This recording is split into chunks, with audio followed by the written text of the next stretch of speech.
Hey there everybody, welcome back to the channel. This week on Mize Adventure, we're going to be stripping some old parts off this FJ62 for some customers all over the country. And we'll probably start working on some of my own projects because they are getting neglected real hard.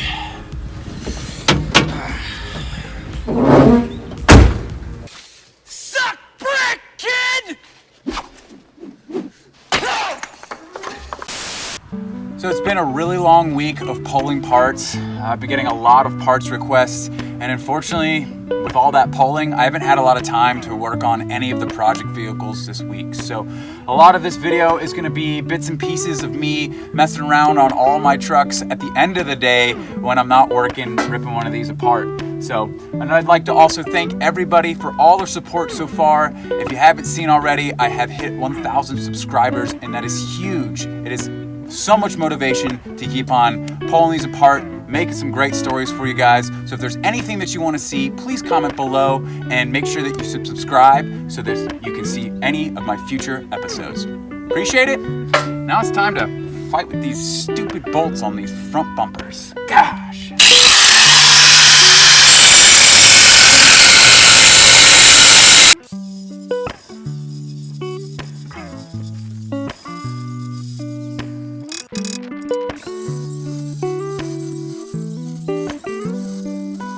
So some people might be fighting with me on the comments about why I'm cutting these top bolts on the front bumper down this way. This is the best way that I have found to cut them down, especially since this bumper is mangled and I'm only taking it off to get to the actual horns on the frame that somebody needs. So what I've found to do in this situation is either shave them down like this and kick the bolts all the way through so they don't strip, or what I like to do is I like to put an X through it and then hold the screwdriver there. Sometimes that works. There's also other ways that you could do this. You could probably weld a nut there and then be able to hold both sides of the screw to get off the bumper that way. But these can be such a pain after 30 plus years of sitting on a car.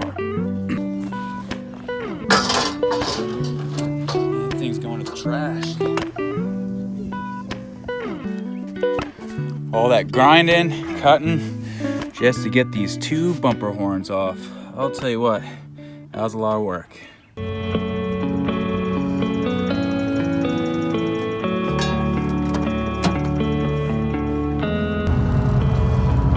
So we just finished cutting off these horns from the FJ62, and I'm actually making this delivery out to a local cruiser head.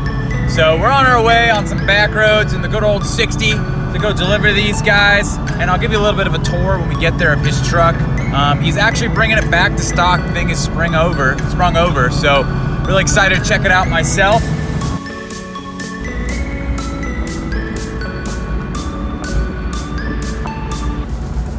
So we just did that drop off, that parts. If you saw in the video footage that I'll cue in right now, there was a ton of stuff laying next to the cruiser.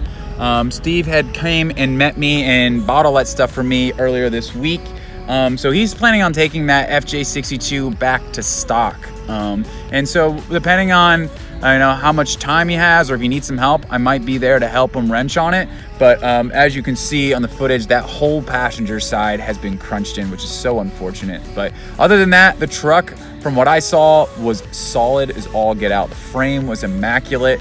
The spring over, I'm not really a fan of spring overs, but I thought it really looked really great. But taking it back to stock, not necessarily a bad idea, but it's his cruiser, not mine. So glad you came along for the ride. Back to the place to start some night work on the FJ55. So we just made it back to my place. This is where the FJ55 is being stored right now. I'm about to dig real deep into it tonight. Try to get some stuff worked on, especially prepping the frame for POR15. Over this last week, I did a lot of work on it. Just some small things like shackles. I got a painted valve cover.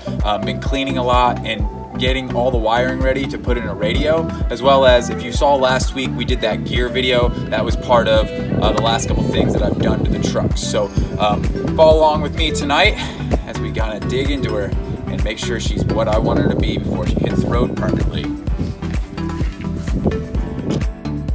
So earlier this week, I did go ahead and change the shackles, which you can see under here. I put some anti-inversion shackles on that I had and some part spins.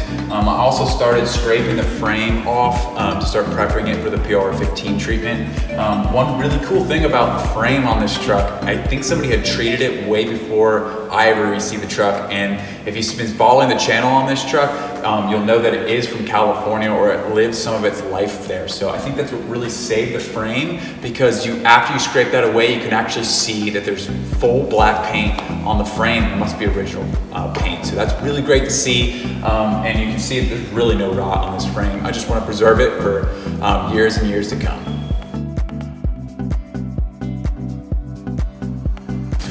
So I spent the last few hours using a steel brush here to get most of the loose rust off the frame of the FJ55. I'm now moving to a grinder bristle with metal bristles on it. I found these work really great, but what I like to do before I ever get to this point is I like to scrape everything with the manual brush, just so things aren't flinging all over the place while I'm using this, because it will come off all the surface rust and any gunk that's on the frame at that point. So let's get to work.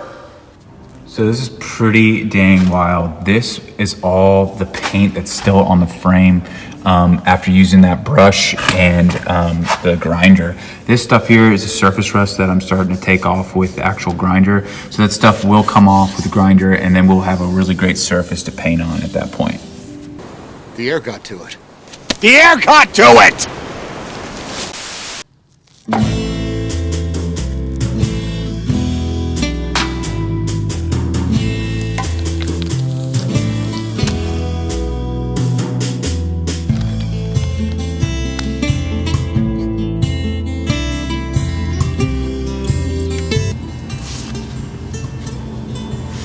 So I'm not gonna bore you with all this painting of this POR15 on this frame. I already did an episode on that a couple months back. So if you're interested in the process, check out that old video.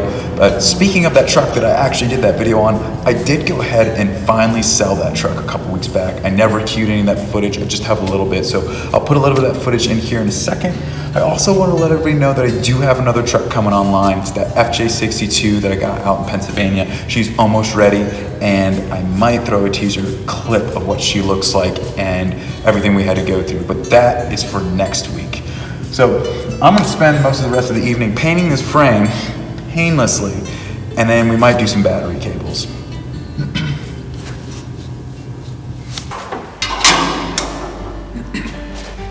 So one of the other projects that I want to focus on the FJ55 is replacing the battery cables. This is a very critical part of your starting system on any car, especially these older cars.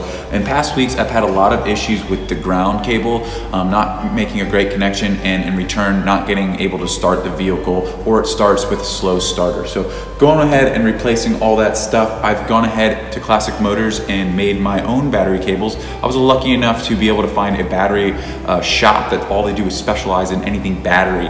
I'm going to go ahead and replace all three of my cables with 1 gauge cable. You can go a little deeper to a bigger, thicker cable, which will be your 00 or 0 cables, but they suggested to me at the store that I didn't need to go that far. So I'm going to go ahead and pop you in here, and as we change out these 3 cables real quick, and hopefully we have a great start in 55 here soon.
So those battery cables we just installed are a huge improvement over the old ones.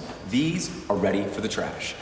One thing I do want to go over is how I actually made my battery cables at Classic Motors. It's a pretty straightforward process. We heated up the battery ends with some solder, melted the solder all the way to the top, and then at that point we took the cut end of the wire and put it in there for a couple seconds. Pretty straightforward process. I was going to take you through that entire thing in its entirety, but there is tons of this content already on YouTube, so I didn't feel like I wanted to bore you with that. So I think this thing is ready to fire over, so let's see if she goes.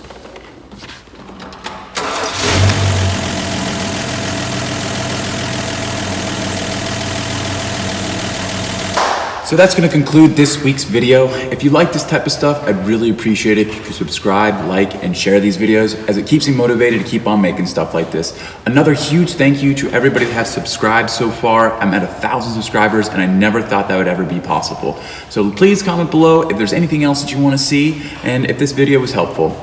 Cheers, and we'll see you next week.